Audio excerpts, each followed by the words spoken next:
Alan, good to see you. All right. Well, Thanks for joining us on our. We've had a couple of these conversations now, and they've been very good, very enlightening. So we're looking forward to getting a catch up with yourself and trying to get some of the football views of Dylan King and your path and where you're at now at this current time with Dungannon Swifts, obviously. So I'll kick it off by obviously being a former player. You've joined us a few years back and played in that fairly successful 1998 team. So when you joined, what made you join at the time, Dylan, and why did you come to Maiden City?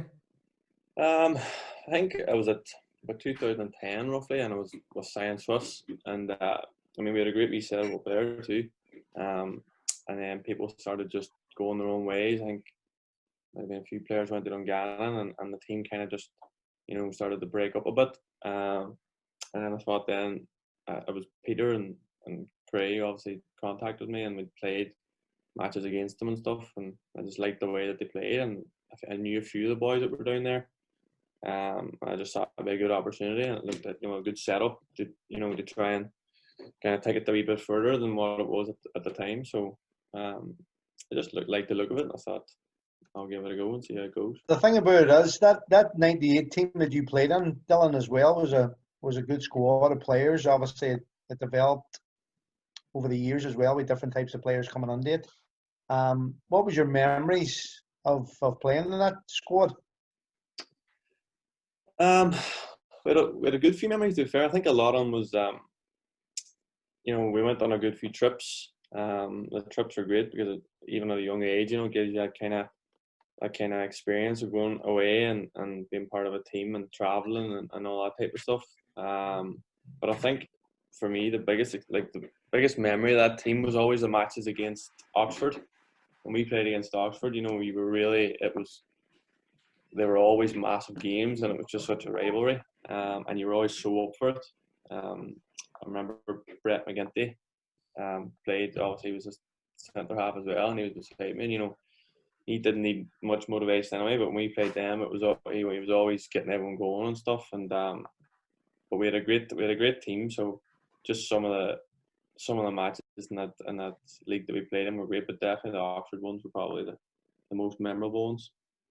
I'm sure that them games especially were quite competitive, being local games as well, but as I say, it was all part of the development of that squad you were in too as well, so obviously it was quite a talented squad, but like yourselves and stuff on it, we're all good young players. There were two good sides actually, Don. You say the Oxford game, the one that stands out for me, and the one game that kind of it gave me an inkling that you had an opportunity of doing well in senior football was you and Kieran Deeney down at the Vale Centre. Uh-huh. And Kieran was a good player, but he was it was difficult to play against, and I can't remember, he gave you a wee nudge, let's say, and you just gave him one back again. Right. But it was as if to say, look, you're not going to come and bully me. We'd obviously bullied a lot of centre halves in that league with his physicality, his power, his pace. But you were just there to let him know that he wasn't going to do it that day. So it was. That's right. And if you look back, I remember we would have went on to the pitch, and obviously we were still young, but he was he was proper filled out by then. He was like nearly a man, and we were kind of thinking, he was just he's big and he's strong and whatever. So it just kind of brings out it brings out the best in you, obviously, sometimes, and when stuff like that happens. So no, I enjoyed that. It was good. You had a good mix of a team with that squad. Just looking through some of the faces there, like you said, a wee bit of everything. You had goals in the team. You had a bit of pace, a bit of creativity. You had a couple of good goalkeepers as well, which obviously helps. And then you had a few good ball playing defenders as well. So it definitely was a nice group to watch, and work with. I think Shane Brennan. I remember Shane and Callum would have been on the two wings, and you just used to give them the ball, and they would have been just knocking past people and going. And then you'd Thomas Cole as well. Like obviously he was playing rugby as well at the time. He was just running through people, and it was a good mix. And then we like to get it down and pass it, and it was good. No, it really helped. With I think everyone's development, the mix. You're not just playing one type of football. Everyone's kind of got their own wee bit and they're adding to it. So it was great. Now. What's your recollection of the trips that the team went on? Obviously, you had a few journeys, if you remember, Dylan. What's your recollection of the trips? I think it was a Man City one. I can't remember. The Man City one was first, and I think that was the year that you came in. Was the Man City trip?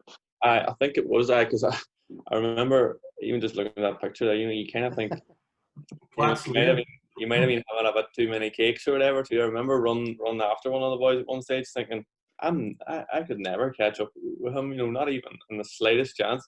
And that was a real eye opener as well. Just the way it was over there, because they were just. I think that for me was the trip that made you, because it was a trip that you realised that if I'm going to play, then I'm going to have to improve my athleticism. Within a year of coming back from that trip, you definitely had filled out. You had taken a stretch, and you definitely looked much more of an athlete. So it definitely helped that. That's it. I mean, it's just we think you might not think of it at the time, but when you think someone runs past you and just breezes past you and you can't catch them, and then you go back to your room or whatever, and you're sitting thinking, that can't happen type thing, and then over time you just kind of build on it, and then you have to change it. But no, that was a great trip. Like, everything about it was just class. It was our kind of first trip away, and everything was so professional, and you were getting big coaches to here and there, and you're thinking, wow, this is class. And we've spoken a few of these podcasts about life memories and life moments, and it was Brett definitely gave me one in that game. We couldn't get anywhere near these boys. It was about 30 degrees as well, Dylan. It was really warm, if you remember. Yep. And Peter shouts on to Brett, would you get a tackle in? And Brett turns around, stops running, turns around, goes, I can't get close enough to tackle him. And it was just, as you said, it was just that, just the difference in standards that day was there to see. Like. Yeah. I'd love to see the photo you put up there at the start of the game, and then the photo after the game in terms of exhaustion. I would look 2 stone later, I'll tell you that. There's another picture there. Let me see if I come across it here. Maybe I went past it, have I? Doesn't come up there. Let's see. Because I think the next year then, Don, we went to Newcastle. That's right. So I remember. I have it here somewhere. It was. I was feeling a bit better with going that one. Obviously, we'd trained for longer and we played a full season and stuff, and it was better now because we were getting more competitive, and we were challenging a lot more. I think we actually we might have beat. Did we beat them? I think 4-3 stands out. That's right. I remember that actually. No, we did. We beat them because I think everyone had kind of like the best game that they've had. I think it was 4-3. Yeah, you're right. We had because I remember I was at Newcastle a couple of times. I was lucky enough to go on a few trips to Newcastle and being a Newcastle fan as well. So I remember we actually played on the 3G around the back of the pitch, and we've actually got the photograph there. I'll put it up in the chat. But Shane came along, Shane Ferguson, if you remember. There's a couple of pictures there with Shane as well. Like, and then there's a team picture there. I can't remember the other games we played, but again, it was a good group to have away. Because you had a bit of character in the group, and obviously when you have that wee bit of success in those types of games, it surely gives you a wee bit of confidence as well. Yeah, that's it, exactly. Just going to get these pictures up here. Obviously, Don, as well, you had a bit of a spell when the Club NI program was going full time. You'd have been in the Club NI program quite a bit. How do you think that helped you, and what was your sort of memories from those? Because again, there have been lots of trips involved in that, and lots of I'm sure life moments and learning experiences as well. Yeah, I think that one was the Club NI was very it was kind of strict, and it was we had a lot of training. I think we trained, and we ended up training. I think it was Monday, Wednesday in Belfast. We went to Jordanstown, and we trained the 3G up there. And then we trained on the Sunday as well. So you would have been playing Tuesday, Thursday with Maiden City, and then playing on your match on a Friday night or a Saturday, and then you would have been up training on the Monday, Wednesday, Sunday. I remember the Sunday runs, they were kind of the really tough ones, because I think it was a 10:30 start in Jordanstown, and it was most of them boys from Belfast. That was grand, and they just dandled across or whatever. But for us, I remember getting lifts up at 7:30, and it was me and Tom McDermott and Matty Smith was there. He would have met us in Omagh, and you weren't even waking by the time you were just waking by the time you got there, and you were going out to play. But no, it was a great experience. That's kind of where the whole stretching, foam rolling, and all that type of sessions came in, because they were built into it. Because you're getting to that age where then you have to kind of look after yourself a bit more. You couldn't do that much training without recovering as well. Whereas when you're younger, you could just run about all day. But no, they were great, and some of the players, we were training with a year up as well too. They mixed the two age groups. The standard was very good, to be fair. It was it kind of brought me on a bit. What about some of the teams you played, Dylan? You're bound to come up against a few good players in some of the games and trips you would have had. Well, some of the trips, obviously, like we went to, it was the under 17 Euros. It would have been. We played against the Belgian team, and they were quality. And there was a few. Who else was it? There was Holland, I think we played as well. And they had a wee guy, I can't remember what his name is now, but he just completely ran the show. And he was so small, you couldn't even get an arm at him or anything. He was quality. But those trips were really good, because they were kind of, at that time, they were probably the best games you could have been playing, because that was the best opposition. And it was always the way we were drawn in the groups that we obviously got the better teams, because we were one of the lower seeded teams. But they were great experiences, to be fair. Right? Good. You could see too the amount of work you were putting in that time as well, Dylan. Obviously, with all the training that was going on between the youth team with yourselves, and then obviously the club NI stuff. You were starting to stretch, you were starting to develop, and then when we look at it, we were obviously involved in the senior stuff too. Paul, myself, and Craig obviously as well, and there was a time then. Obviously, we were taking the student stuff, and we put you in terms of your debut at Cole. Remember that day? I do remember it. Yeah, I do. It was. What actually age were you then?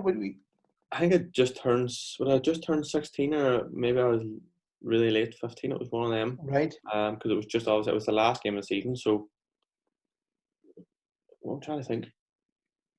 It might have been I just turned 16, and we were training a couple of days before, and I think Paul mentioned to me obviously I'm thinking of playing you on Saturday, and I was thinking I'll probably get maybe 20 minutes at the end or whatever, just to, get on. And I went down, and I was starting, and I was thinking, jeepers, this is a bit crazy, and I had never had that before, all the senior players and stuff. I just hadn't. I know training with them, you can train and whatever, but just going and being part of that team and the change room and all too, it's a completely different experience. And I remember first half I got tortured, to be fair. It was wee Jamie McGonigal too, and he had played a few more games than me, and he was probably the same age, and he was just turning me inside. I don't know if it was the heat or if it was the occasion or whatever, but it was tough. But then I think the second half, to be fair, I kind of maybe settled in a wee bit more and tried to just make a few passes and do things simple. But I remember that first half was really tough now. I really was thinking, The pitch was really dry that day as well, I remember. And as you say, it was the last game of the season, so it was definitely a challenge. But you definitely did do well. First half you were a bit nervous, but second half you definitely did do well. And we thought it was appropriate because you'd more or less agreed to go to Oldham at that time. So we decided to kind of give you a bit more experience of that type of environment, which you cope really well at. Definitely grew into the game that day. I can remember it well. So then obviously the Oldham thing came about then, Dylan, and you had a couple of good seasons there with Tony Folliskirk would have been the coach, isn't that right? Yeah, that's right there. How was your Oldham experience then in the main? It was great, to be fair. Yeah, it was a real eye opener. I think at the very start, I remember going over, and obviously, when you're nervous, leaving home, whatever, moving over, I had Brendy with me, Brendy Glacken, a boy from Belfast, and we kind of we'd never met each other until we both met at the airport, to get the flight, and we were just chatting, and then we kind of just clicked from then, and we lived together and stuff, and it was great. And went into the first day of training, and Tony had a real fear factor. He had a fear factor about him. You wouldn't want to kind of mess with him or whatever. But he was a great coach, and he got the best of you, definitely. And I remember he had two coaches with him, Pete and Simon. And Pete would have been the one you would have went to speak to, if you were, what are we doing today, or what are we, what's the plan today? He would have been probably one of the closest with the players. But then Simon, he was kind of different. He took us on a boxing, he took us to a boxing gym for pre-season, and the very first time I was there, and we were doing these skipping and boxing pads, and I was kind of thinking, this has got nothing to do with what I'm here. This is just completely different than what I thought it was going to be. I think we even went into the ring, and put headsets on. We were sparring, and I know now, looking back, it probably just get a bit of bonding going and stuff. But we were getting the bus back after one of them sessions, and I kind of thought to myself, I don't know if I can stick this. I don't know if this is for me. But then after that, it just grew into it, and I loved it. Then it was really good. There's any thoughts about doing boxing, which obviously Bugsy would have had experience that as well, with the likes of Roddy Collins, about toughness, toughening players up, and obviously the tuning is quite demanding, quite physical, quite hard. Yeah. So a lot of clubs have done that in the past. And you agree, Joe? It definitely is something that a lot of clubs would have done. We would have probably done it a lot with Roddy too, but you could see a change in certain players when it helped develop their mental toughness and maybe a wee bit more toughness themselves as well with a contact thing, So I know it's a total change from being out in the pitch and kicking a ball and doing drills and all that type of stuff. But psychologically, they say it tries to help you a wee bit better. So, oh, it definitely did. Looking back now, even some of the players that were from then, were still in their shell, and I remember a guy from Liverpool, and he was very, very quiet. And we were in the box ring or whatever, and I think he must have won, or whatever way it worked. He kind of came out on top, and from then on, he just had this confidence about him. He was like, he just came out of his shell, and it really helped. But no, I remember that just being the experience where I kind of thought, gee, this is a bit strange. And then it was either going to go one or two ways. It kind of clicked with me then that I was in the right place then after that. So just a wee picture there, Dylan. Obviously, was it won the league or something? That was the Lancashire Cup, I think it was. We went. That was the cup just obviously around that county, that area. I think we beat Wigan or something in the final. It was a good competition. But that same year, the FA Youth Cup was obviously the biggest one for us, for everyone. And we went. I think it was the 4th round or 5th round, and we were beat by Luton. We beat Bournemouth on the way too, but then we were beat by Luton. Luton were very good. And that was probably a real highlight of me being over there too. That cup run was, you were getting to play in the first team stadium and all too, which is always nice when you're younger. So it was good then. It's definitely the highlight when you do sign for a club and you do play in the FA Youth Cup, because it is quite a prestigious cup with all the teams, as you say, playing all the stadiums and all that type of stuff. So it's a nice highlight when you first go into professional football. They start playing in the stadiums and play against different types of opposition and stuff too as well. It's very good. Definitely helps development. Dylan. From Oldham and Dungannon, you moved on to, was it Motherwell? Yeah. How did that come about, and how did you get on there? Well, it was Stephen Robinson. He was the manager at Oldham when I was I think it was just come to the end of my second year scholar, and I was pushing, to be fair to get in. I was training with the first team and I was doing well, and I think then things were just obviously at that time in the league, Oldham weren't going so well.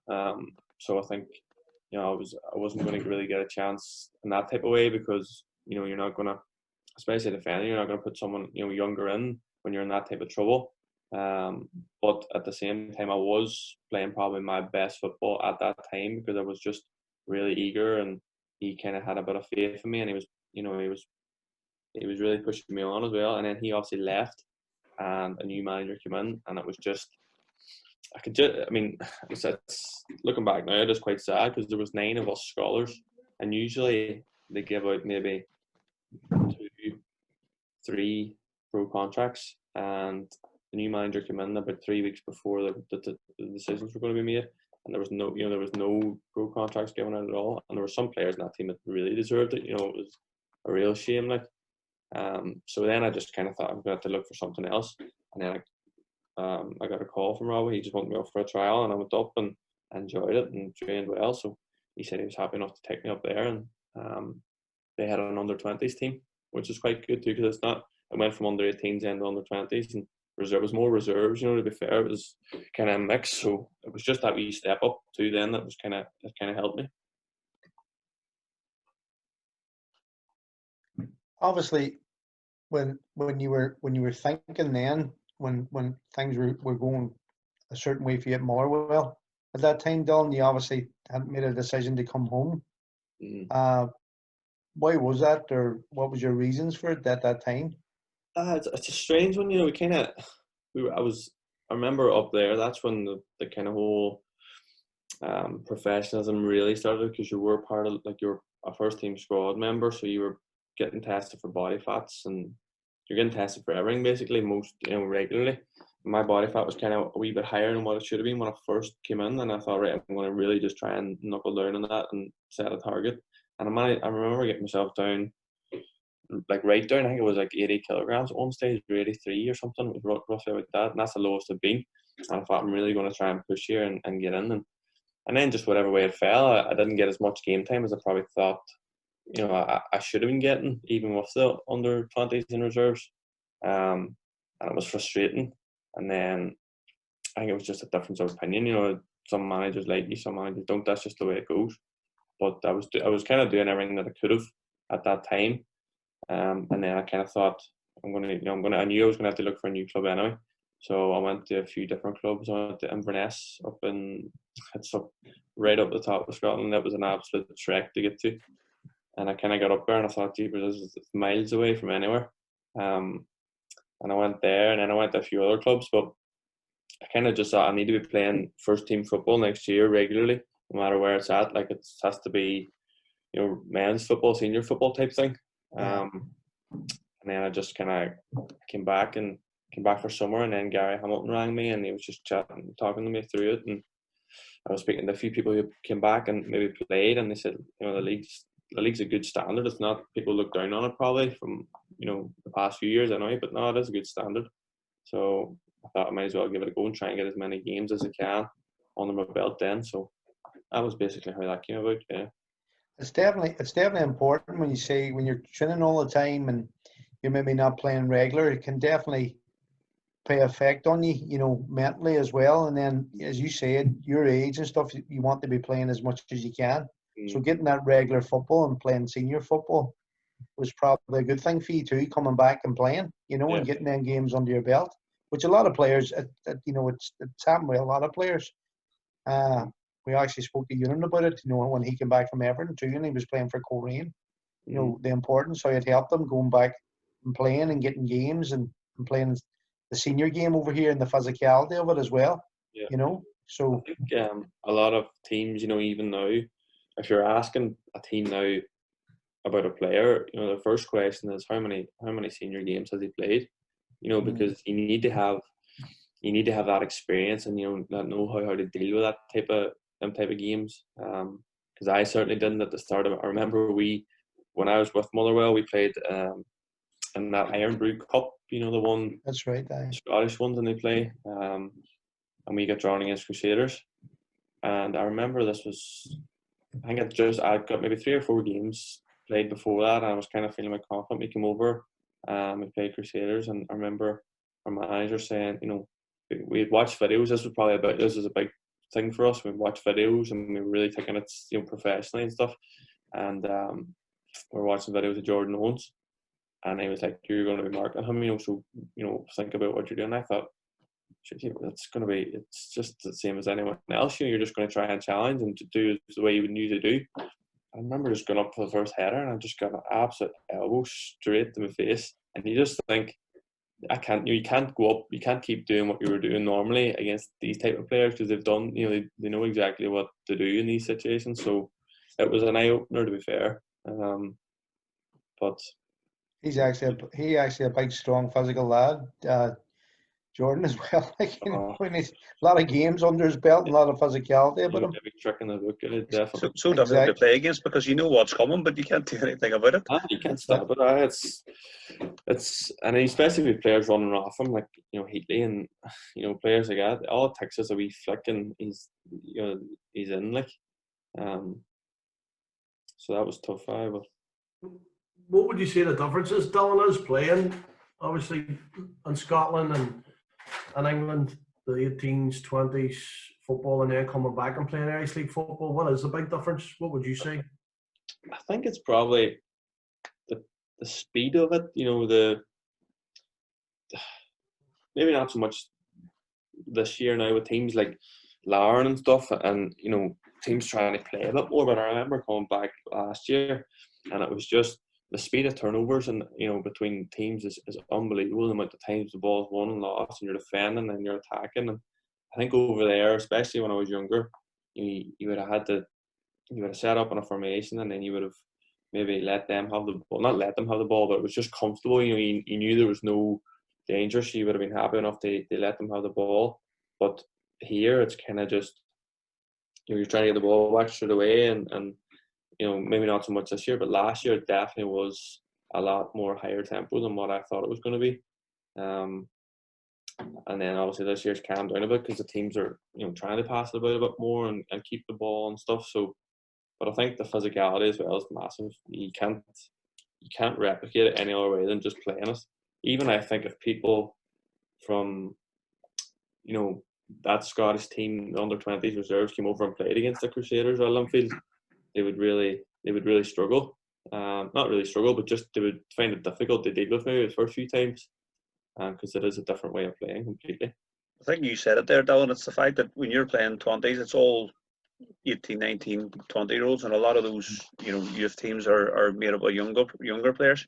When you go and play Irish League, you're playing somebody who's maybe 25, 26, 27, and they've maybe 200 or 300 games under their belt. So, as you say, they know when they put the arm up, when they give you a wee nudge early, and you're still figuring that out as a young player, and they've been there and done it. So I think that's the big step up from those age groups to senior football. Definitely, and I think even Rowan Ferguson, he was at Linfield last year, Linfield's keeper last year, and he was at Motherwell when I was there. Like I would have been mates with him, and I was chatting to him after one of the games, and I wanted to actually just see what he was thinking, like of the league, and he said, it's decent, it's decent, it's tough, there's decent players in it, and that's he's, to be fair, he's quite honest, like, and he was saying, the only thing he was saying would be that some of the pitches or whatever wouldn't have been up to standard, but that's just the way the weather falls at times, and some some of the stuff like that. But I mean, most of the things he was saying was positive, so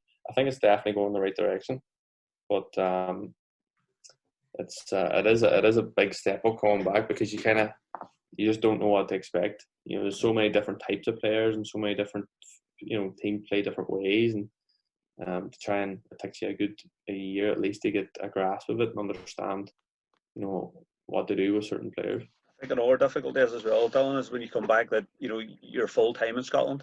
When you come back here, you maybe have to take on a part-time job or a full-time job and then still do your training.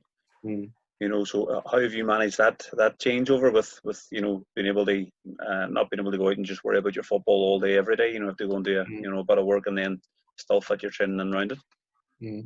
I think for when I came back at the start, we were training 2, maybe 3 nights a week. I think the nights make a big, it's completely different, because you've been training obviously in the morning, and then you would have been finished by 2 o'clock, like, and it's different now when you've got your day and then you go to train at night.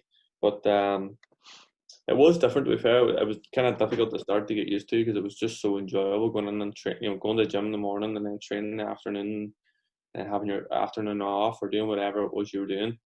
But I think you have to keep your training. You have to keep as much training as you can, when you can, because it's so easy to just kind of fall back from it again. I was training with a boy, Matty Campbell, there before this all happened. We were doing 8 o'clock in the morning, just a couple of days a week sessions, just to kind of keep fit, keep a wee bit of sharpness. But the ball work is kind of one that's a bit difficult, because there's only so much you can do by yourself, and only so many drills you can do by yourself. So it's kind of hard to keep on top of. But it is tough coming back. I mean, you have to get a job, and sometimes it's things you don't want to do. I mean, I'm sure there's a lot of players that are doing jobs now that they would rather be not doing it and playing football the whole time. But I think it has to be done, and it kind of brings you to a different side too, because then if you haven't had that job before, it teaches you a bit more about the way things work and stuff. So it's not been too bad. I've kind of adapted to it okay. It definitely is a challenge. I think that's what Ewan mentioned as well when he came back down. And he was kind of in the same industry as yourself and your dad. He was the building trade as well, so he was getting up and going out and grafting. So definitely it's a challenge, particularly after the lifestyle, as you said, you had with football. No, it is, and it's. I mean, that's what I say. I've been doing it with dad and stuff a couple of days a week, just to learn about it too. Even it does teach you a lot. Even being out in the site, with a man, you get some. You only think you get stuck in a football change room, but when you go out and sit in a site hut, you really have to have thick skin then. But no, it's good. Kind of teaches you a bit more and gives you a bit more experience about stuff and all. But no, I think just keeping up the training and trying to get as many sessions in, plus your 2 sessions or 3 sessions a week that you do your club is probably the most important thing if you're trying to get back across it. I think them experiences too coming back, Dylan, because there's been so many young players that has come back. I find it very, very difficult, to discipline themselves in training. They play at senior level, they only maybe do it for X amount of months or a season. I find it very, very difficult because all the stuff that you're talking about too, because when you're coming to professional football, you have the day-to-day routine going on the nice training ground, nice facilities, you have your own time and stuff. But you coming back now, especially, and the stuff that you do with your dad, because your dad's a successful man. He knows what way things tick and what way life is and how hard it is.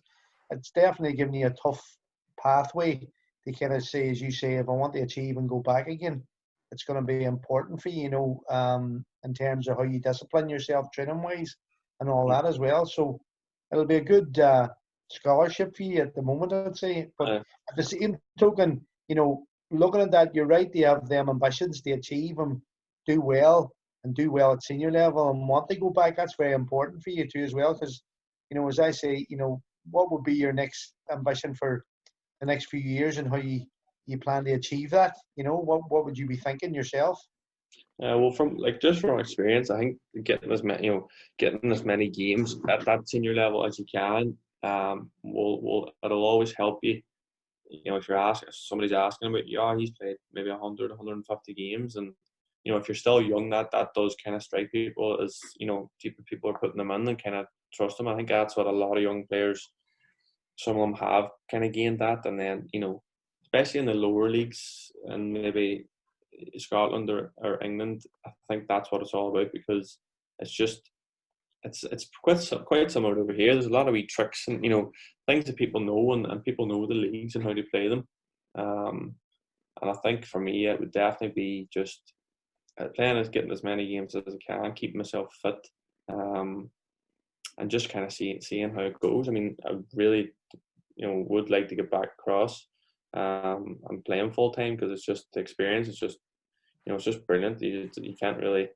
When you want to do that from when you're young and then you get to do it for a while, it's great. It just gives you that taste for it. So I'm really keen to get back across, but I know it's not going to be it's not going to be easy. So that's where you just have to knuckle down, and especially being back home, you got your friends and you've got just other wee distractions, and sometimes it's great to be back home. It's like you missed out on this, but then other times you think you have to remember what your plan is and what your goal is. So I think definitely getting as many games as I can and just keep myself ticking over, and hopefully something will pop up. Well, If you think definitely. if you think about it there as well, Dylan, Gareth McCauley is a good example. I'm just looking at his bio here. Gareth McCauley went across from Korean after having a couple of spells. I think he was at Lumfield and then Crusaders. And then he moved from Korean to Lincoln. And he was, as you say, in that ilk that you're talking about there. And I think it's relevant to our country. If you look at this conversation with plenty of people, most of our best players or our top players are centre halves. If you look at the Johnny Evans and the Cathcarts playing at good levels, and obviously McCauley had a distinguished career as well. And the reason for that is because probably the type of football we play, that's quite direct, and centre halves get a lot of practice at kids level and youth level and that. So as you say, if you have set your target, it's achievable because people have done it before, like Gareth McCauley. So that's a good benchmark for you to work off. That's it. I mean, you have to look at them, and I think as a centre half as well, mostly the appearances probably don't come as often when you're at a young age. You're still learning. There's a lot more learning to do. Whereas if you're an attacking player, it's more about just expressing yourself and going out and having no fear. And I think learning the game and learning the trade as a defender is very important. And that's probably why, as I say, Gareth McCauley's went on and played for whatever age he played to, because he knew how to read the game, which means he could play for an extra few years and stuff. It's like Peter Clark plays. He was at Oldham when I was there, and he's still playing. I'm not sure where, but he's still playing somewhere, and he must be 30. He's playing actually at Fleetwood. Fleetwood, is it Fleetwood? Because a few people have good words on him as a player. Funny enough, he's regarded as a really good pro. Oh, brilliant! He was really, really good for me when I was there. So he was always speaking to me, and him and Anthony Gerrard too. They were both centre backs, and they were always asking how really, really looked after me. But just watching him, he was just constantly speaking. He never stopped. Never stopped speaking, and he was getting people just organised so that his job would obviously be a lot easier. And that's what you're taught from when you're a young age, like especially as a defender, just to organise around you, and things will be a lot easier for you. But his legs have definitely seen better days, but he still knows how to control a game. So, well, McCauley was 25 when he left to go to Lincoln, and then he left Lincoln and then to Leicester. Right. So there is avenues for players to go down that line. That's it. Definitely. If you have the will and determination, you have to just be a wee bit more professional when you do come home, and get away from the distractions and keep focusing on what you want to achieve, because it is all learning, as you say, Dylan, too.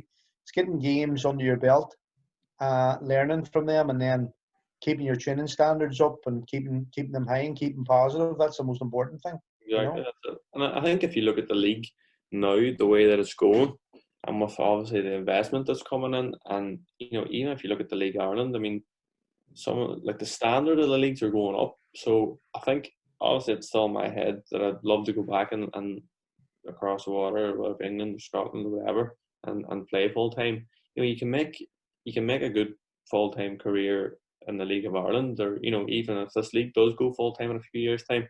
I think it's just having that will to really make a good career and have a professional career, and really knuckle down and do it. Because I mean, I think it was Aaron McInnes I was speaking to the last day, and he was just saying, about the standard up there is obviously is great in the League of Ireland, and it is from watching the games. There's a lot of good players come back and play in the League of Ireland and have played there and have gone across from there. So I think the leagues in this country are definitely picking up as well. But it's just, as you say, it's about keeping the head down and remembering what you're trying to do. Well, it definitely gives them a better chance, because the League of Ireland for the last number of years, a good percentage of teams have been full-time. So any players that have gone from League of Ireland, and there has been some really good players that went from the Irish League as well, which is only a part-time league. So it's probably bigger testimony with some of them players coming out of the Irish League who are only going part-time, really, and then getting the opportunity to go across. But they definitely has helped them, give them the platform and the extra bit of training and mental stuff that they need going across they get an opportunity in playing professional football again, you know. Yeah. So it's good that you're thinking that way, and it's good that you're being positive that way as well. That's the best way to do it. Mm. Just to finish up, Don, we'll just do a few wee quick fire ones. So basically, all the players that you've played with, kindly name and shame a few, basically. Right. Okay. First of all, your best attribute as a player. My best attribute. Yeah. Probably have to be heading in the air, aerial. I'm hoping that people would agree here and say that. Just good, like obviously because of my height and trying to. I've been doing it since I've been young. Like that's always one of the things that I would say it stood out. So hopefully that's what people would agree on. Best reader of the game you played with. Peter Clark. Even I think it might have been a reserve game one time, a few times to play, but even from watching him, he would have been the best. Most skillful. Most skillful. Probably Josh Daniels, to be fair. Josh just pulls all sorts of stuff out of the bag, and you don't even know what to expect.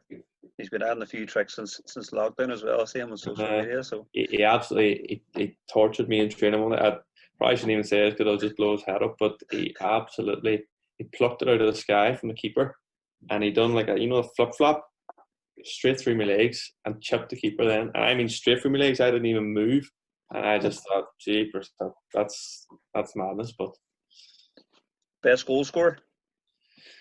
Best goal scorer probably be James McLaughlin. Plays with Coleraine. Never misses, to be fair. Even in training, he's always just scoring goals. Biggest hatchet man. Hatchet man. That would probably be Shannon Lucas, to be fair. He loves flying into everything.